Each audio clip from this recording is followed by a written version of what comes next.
Estos últimos años hemos tenido plataformas que nos han facilitado y ayudado a encontrar de mejor manera nuestras películas favoritas y algunas que no conocíamos, pero igual amamos. No solo eso, nos han hecho descubrir películas que nunca imaginábamos encontrar o encontrar tan temprano.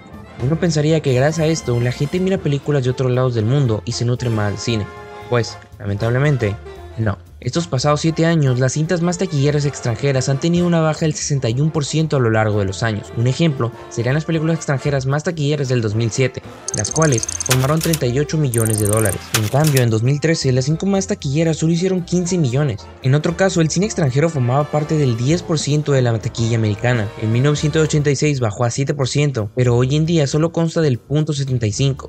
Sí, solo el 0.75% de la taquilla en Estados Unidos. Esto nos dice dos cosas: que otros países conocen mucho de Estados Unidos, pero Estados Unidos no conoce mucho de otros países. A pesar de tener plataformas como Netflix, donde incluso han producido contenido como Squid Game, Roma, Lost My Body, e incluso tener en su catálogo cintas como Parasite y Spirited Away, que le han dado una nueva oleada de espectadores. Las personas siguen viendo mayormente el contenido que proviene de Estados Unidos, y se entiende, resulta más fácil y muchas veces no requiere mucho. Por eso estamos aquí, para abrir una nueva serie en este canal. Podemos empezar hablando de una de las cosas más obvias, pero igual más importantes al ver el cine extranjero, y es... Un ejemplo de esto podría ser City of God, donde vemos cada rincón de las favelas de Brasil y la delincuencia que era regida por simples jóvenes, que muchos no cruzaban la edad de 25. Aquí podemos ver no solo la forma en cómo está contada la historia, recordando a cintas de Scorsese como The Departed, Goodfellas, entre otras, donde la edición toma el puesto y se encarga de generar una película llena de éxtasis, cortes y tomas muy impresionantes. O destino entregou alicate nas mãos de Deus. Por otro lado tenemos In the Mood for Love. Aquí podemos ver costumbres un poco más conservadoras y la forma en que pasan el tiempo, como Wong Kar-wai retrata este amorío entre dos personajes que se aman con el alma pero están destinados a otra cosa, con planos estáticos, lentos, que permiten al espectador poder apreciar con más tiempo el mundo que rodea a los personajes. Si no nos alejamos mucho de Wong Kar-wai y miramos otro de sus filmes, Chungking Express, podemos observar las calles de un Japón bañado de luces neón, con dos historias, curiosamente conectadas solo por un restaurante, y cómo nuestros protagonistas masculinos buscan el amor, y cómo este llega de la manera más distópica. Uno se enamora de una traficante y otro de una mujer que, sin que él sepa, ella se mete a su casa. Lo sé, suena raro, pero eso no lo encuentras en Estados Unidos. Si nos vamos a Europa, por el lado de Italia, cintas como La mano de Dios de Paolo Sorrentino, vemos esta belleza de la cotidianidad en Nápoles, tras el gran momento cuando Maradona jugó en el Nápoles. Y Sorrentino nos entrega esta cinta nostálgica recordándonos a la familia y esos momentos de la juventud, como Federico Fellini con Amarcord nos muestra las calles de Italia, las festividades que ocurren y, más importante, las personas. Ver la manera de comportarse de cada uno de ellos, como esta belleza nos hace ver y o recordar estos momentos de niñez, adolescencia, juventud y para algunos adultez. Estos pequeños momentos que vuelven a la película una joya.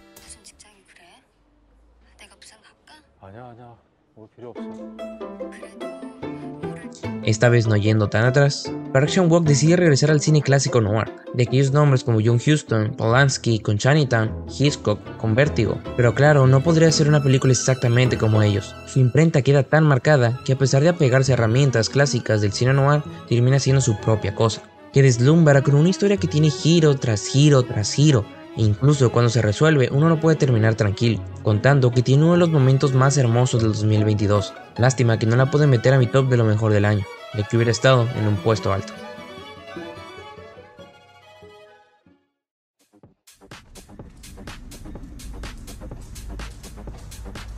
Aquí puede que sea el punto más interesante, ya que aquí podemos ver la diferencia en cómo se hacen cintas a comparación del mercado americano.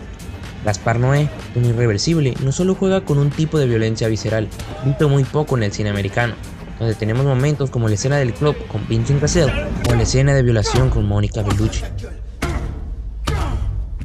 donde Gaspar Noé no deja nada a la imaginación del espectador y genera este enfrentamiento entre la película y el que la ve, con una historia contada desde su final hasta su principio. Gaspar Noé decide mostrarnos las acciones y consecuencias de nuestros personajes primero, para después enseñarnos el contexto y el porqué de los sucesos. Algo parecido sucede con Canoa de Felipe Casals, Empieza contando lo sucedido a los trabajadores de la universidad desde una emisora de radio, leyendo la nota desde una oficina. Ya después en la cinta podría llegar a saber cómo pasaron las cosas, así viendo las atrocidades de un pueblo cegado por la ignorancia y controlado por un sacerdote. Esta cinta termina siendo un suspenso puro, pero que por igual comparte elementos del documental, el cual México actualmente ha tenido grandes proyectos dentro de este género. Aunque regresando a Canoa, estos elementos del documental son cuando se entrevista a los habitantes del pueblo, viendo el cómo viven, y es impresionante cómo Casals muestra cómo un pueblo entero despedaza y asesina a jóvenes inocentes, pero que al día siguiente, este mismo, con risas y juegos, estaban preparando su festival del Día de la Guadalupana.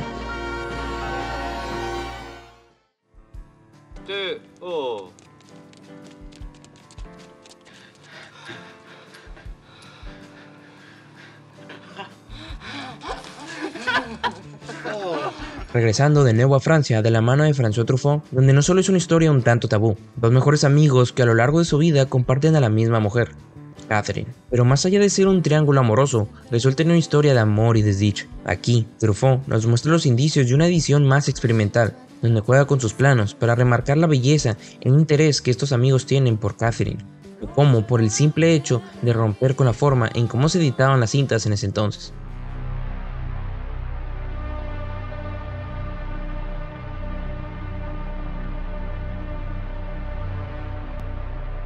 Yendo por el lado de la animación, tenemos a Satoshi Kon con su primer película, Perfect Blue, la cual, a pesar de que la animación japonesa ya tenía referentes más maduros como Akira, en el 88, Satoshi Kon relata la historia de Mima Kirigoge, una cantante en un grupo de pop, la cual desea abrirse camino a la actuación, pero un fan obsesionado con ella empieza a acosarla y a lo largo que la situación empeora, también la mente de nuestra protagonista. Nos encontramos en un thriller psicológico donde perdemos la noción de lo que es real y lo que no. Película que ha inspirado a directores americanos. El nombre más fuerte sería Darren Aronofsky con su Requiem for a Dream y El Cisne Negro. 9 años más tarde, Satoshi Kon crea lo que muchos le llaman su obra maestra. Una cinta que rompe con la animación. Literal, podemos ver a este hombre rompiendo una pantalla de cine. Que su historia es sobre un artefacto que es capaz de no solo grabar, sino entrar a los sueños de otras personas.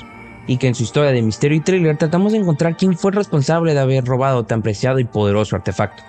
Aquí Satoshi Kon vuelve a jugar con la noción de la realidad entre que es un sueño y que no, con esta percepción sobre la realidad y lo que no es, donde aumenta al 100% a comparación de Perfect Blue.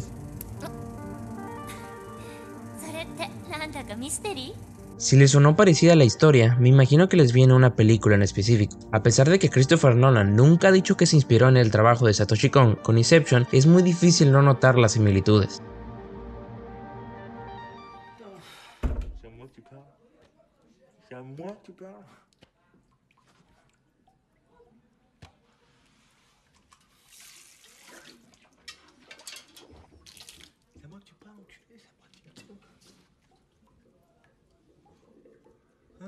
C'est à moi qui parle là. Oh, c'est à moi que tu parles. Mec, c'est à moi qui parle, ce cul. C'est à moi qui parle, putain.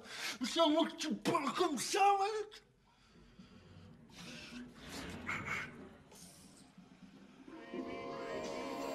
Con la Haine, Matthew Kassovitz, el director, que puede que no les suene el nombre, pero para aquellos que han visto a Amélie, es el tipo del cual Amélie está enamorado. Pero regresando a la Haine, una cinta llena de rap, juventud, rebeldía, cortes rápidos, algo digno de la época de los 90. Una película que es para juntarse con tus amigos y verla 5 veces. Blanco y negro, día y noche, la juventud contra la policía. Con personajes inmaduros pero al mismo tiempo muy divertidos. Las actuaciones de cada uno resaltan con tanta naturalidad que crean una química sin igual, incluyendo su forma de usar la cámara, como con este plano de doble enfoque. Su uso de los espejos en la escena de los baños, donde conecta a los personajes a pesar de estar separados uno del otro en una toma, o este pedazo de escena.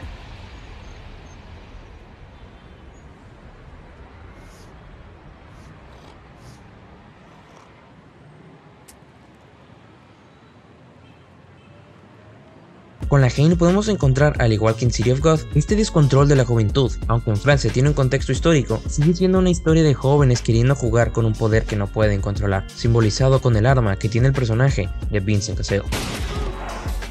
Como último ejemplo, para seguir con el otro punto, podemos hablar de La Aventura, película de Michelangelo Antonioni, cinta que puede que sea la más controversial. ¿Por qué? En su estreno en el Festival de Cannes de 1960, la gente salió hablando de la cinta como una basura o como una obra maestra, ya que en sus primeros 40 minutos nos cuenta sobre Ana, yendo de vacaciones con su novio Sandro y su amiga Claudia, interpretada por Mónica Vitti, donde a los minutos de retirarse de la isla donde estaban, Mónica desaparece. Pero no solo desaparece, sino desaparece el personaje de la película por completo. Antonioni no decide decirnos si murió o se suicidó, solo desaparece.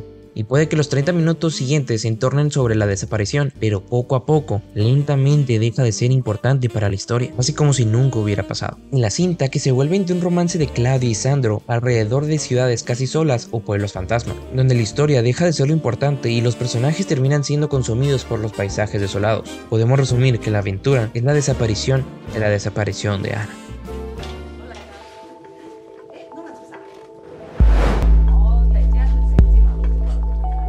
Este punto puede que sea por el que al público en general no le resulte fácil entrar a este maravilloso mundo que es el cine extranjero, ya que si vemos el cine americano, el que más se ve, incluso yo, como seguidor de muchas películas que son así, se le pueden considerar simples, o más que simples, bastante cómodas para el espectador, donde no tiene que pensar o no mucho, trayendo a la mesa todo este conglomerado de cintas blockbuster y también cine con presupuestos no tan elevados como los de estas grandes producciones. También se debe a cómo este cine extranjero llega a ser más fuerte o crudo, pero tiene un contexto, ya que si nos vamos a Europa, muchos países fueron traumatizados por la Segunda Guerra Mundial, y su perspectiva hacia el mundo es muy diferente. Un ejemplo es Old Boy de Park Chan-wook, donde en su cinta de 2003 se encarga de contarnos la historia de Oh Dae-soo, un hombre que estuvo 15 años secuestrado, y al momento que lo sueltan, emprende la venganza de buscar a quien lo mantuvo encapsulado tanto tiempo. Y en esta cinta no solo se tienen una de las mejores escenas de acción del siglo XXI,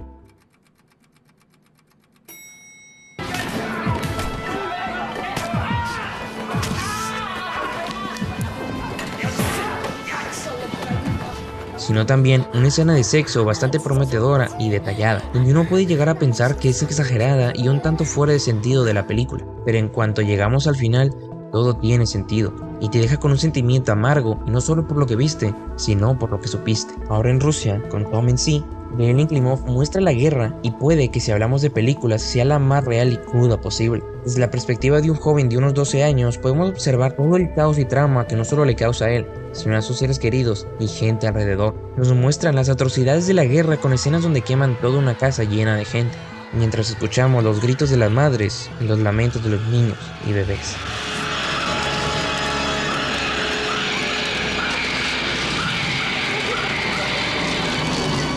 Como podemos ver, son cintas que retan al espectador a ver cosas que uno no sabe o nunca había visto sobre ciertos temas, donde te vuelve más conocedor y con ganas de querer saber más de aquello que viste y aprendiste.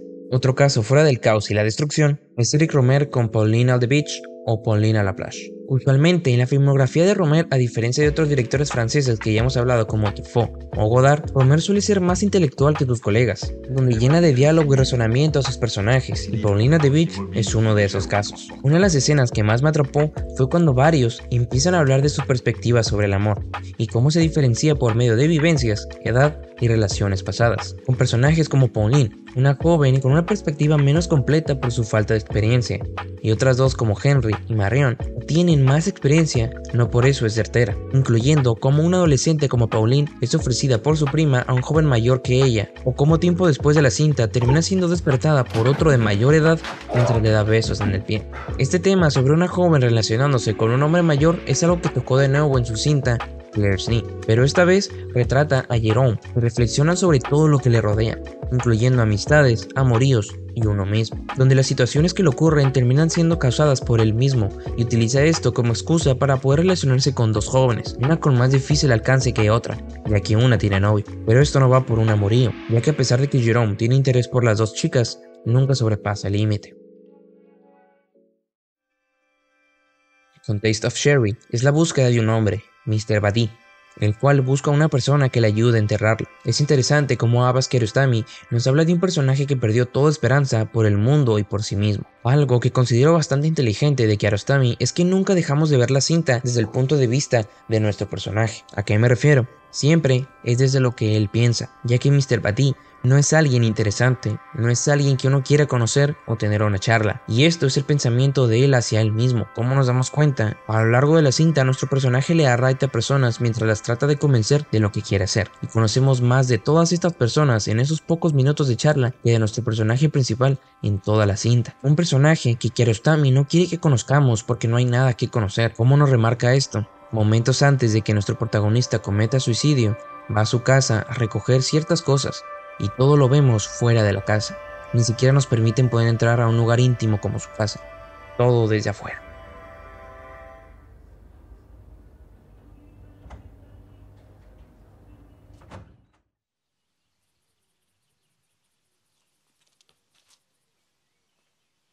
Wärmer, wärmer. Noch wärmer. Kalt.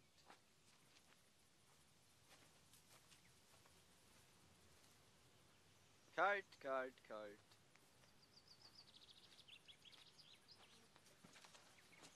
Kalt.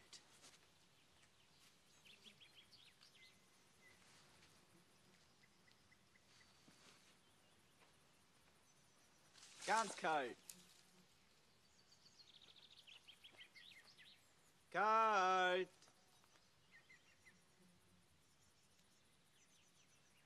Wärmer, wärmer, heiß.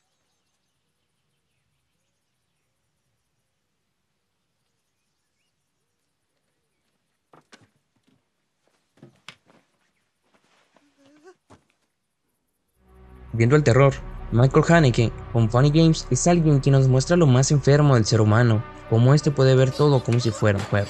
A lo largo de la cinta vemos una familia aterrorizada por dos jóvenes que empiezan a armar una serie de juegos con la familia, donde vemos esta irreverencia y comportamiento impropio de los perpetradores hacia la familia. Una película, al igual que las otras que he hablado, desafía al espectador a seguir viendo esta tortura, con la esperanza de poder ver a esta familia poder escapar. Y cuando sucede eso, uno de los personajes agarra el control de la televisión y retrocede la película hasta el momento donde ellos tenían el control de la situación. Con esto, Haneke nos afirma que todo es un juego.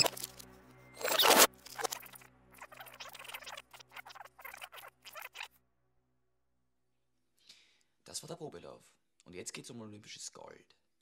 Wenn du dieses kleine, leider viel zu kurze Gebetchen von hinten nach vorne fehlerlos aufsagst, da darfst du dir nicht nur aussuchen, wer von euch beiden zuerst den Löffel abgibt, sondern auch, und das wird dich wahrscheinlich noch mehr interessieren, wodurch das geschieht. Ob durch das schmerzlos schnelle Schießen. Thank you very much, ladies and gentlemen. Right now, I got to tell you about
Podemos ver, la inspiración viene muchas veces de lo visual, como la forma en cómo están puestos los planos, o narrativamente que es un poco más complicado de darse cuenta.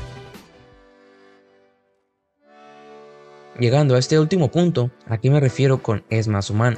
A lo largo de los años podemos ver cómo las productoras de América han estado regidas por algo muy importante, que es hacer dinero, y es totalmente respetable, ya que es una forma de ver cine y es a través de cuánta ganancia le trae a los productores de la cinta. Pero en el caso del cine extranjero, esto no depende mucho de ello. Tenemos el cine francés, que a pesar de ser uno muy fuerte durante los 60s y su resurrección, En los 90, de la mano de cineastas como Matthew Kassovitz, Krzysztof Kieslowski y su trilogía de 3 colores, Claire Denis con Beautraval, que son cintas que no dominaron la cinta, pero que a lo largo de los años se han apreciado como las obras que son. Podemos ver problemas o situaciones que se relacionen con nosotros, como relaciones tóxicas o relaciones que tenemos que dejar ir para así poder madurar y crecer como personas, como se muestra en Fallen Angels, o ver la realidad en cómo vive la clase baja de la Ciudad de México en Los Olvidados, y poder observar no solo las costumbres, sino la maldad que se esconde por todos lados. Un cine que trata de conectar más con el espectador, cómo nos hablan incluso de la relación que tiene uno con el cine y cómo eso nos cambia la vida de una forma u otra. Es un cine que crece con nosotros, refiriéndose que esa película la ves un mes, un año o 10 años después y se siente diferente. Eso significa que te deja más que aprender, no solo de ti, sino de la vida. Pero bueno, espero que les haya gustado. Si es así, denle like y suscríbanse. Si les gustó este nuevo tipo de contenido, escriban en los comentarios qué les pareció. Ya saben, síganme en mis redes como Instagram, Letterboxd, Twitter y Facebook. Están abajo los links. Pero bueno, buenos días, buenas tardes, y si no nos volvemos a ver, buenas noches.